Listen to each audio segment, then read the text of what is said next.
So, frequently asked question, why can't I learn to swim no matter how many times I've tried? So, this is a great question, and unfortunately, a very common one. Simply put, what I believe is happening is that in an effort to achieve a visible result, most classes skip an invisible skill. What do I mean by that? Balance is that invisible skill, somewhat like riding a bike.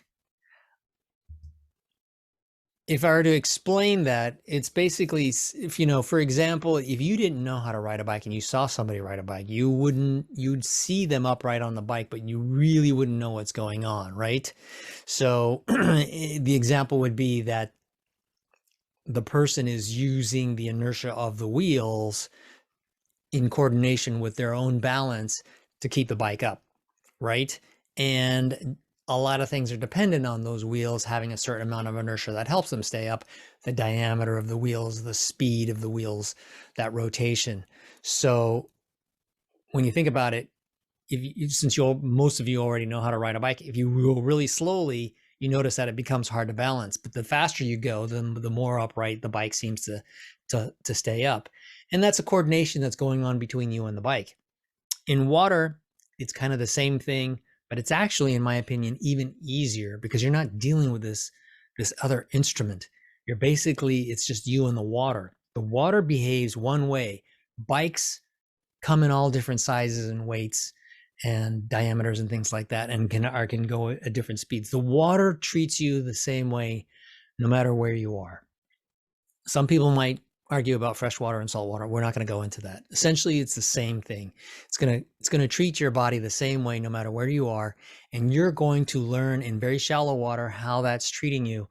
And we're going to show you how by doing a few skills in shallow water, you'll be able to do those same skills in deeper water, and that will hopefully break a lot of beliefs that you have about yourself in water, period, and allow you to adopt other skills like mechanical swimming, mechanical strokes, and things like that. So again, don't feel bad that you've tried so many times to swim and you're still having a hard time. And I don't want to blame the schooling because everybody's trying to help you to feel safe in the water. I believe that. I believe sincerely everybody's trying to help you feel safe. But the bottom line is that they're looking in a different direction. They're going, if I see this person cross the pool, then I know he's going to feel safe. And what they don't realize is because students probably aren't voicing it, they're thinking, I went across the pool, but I still feel really, really unsafe. And if I go into the ocean, forget about it. So that's not being voiced enough. And, but I see it all the time. And so, basically what I'm trying to say is that because they have different goals, that's why some of the skills that we show or demonstrate are being skipped. So what we're doing is we're like taking a step back and saying, this is what everybody's kind of glossing over or forgetting.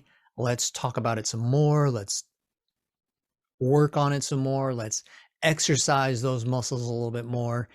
And so you can actually understand what's going on. And then when you have that internalized, then you'll be like, I'm sure a lot of you will be like, oh, that's what's going on. Now I get it. Now I can do the crawl. Now I can do the breaststroke. And now I can just hang out in the water and not worry about where the edge is or where the floor is and things like that. So again, not to think that you're alone, but basically you're just not being exposed to the correct skills that our course is going to show you. Again, the traditional classes are trying to meet a very narrow and difficult to achieve definition of what it means to be a swimmer. And that is to use very complex mechanical strokes to reach another point in the water. That's too advanced and it's going way too fast.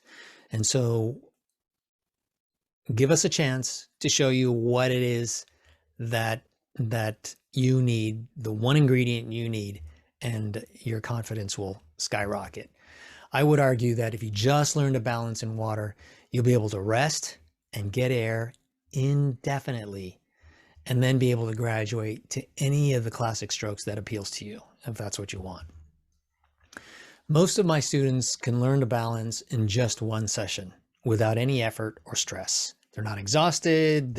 If anything, they're more excited and very happy at the end. But I hope to change the way swimming is taught and redefine what it means to swim so that more people can feel safe and confident in water rather than stressed, exhausted, and many instances putting themselves in a very dangerous circumstance.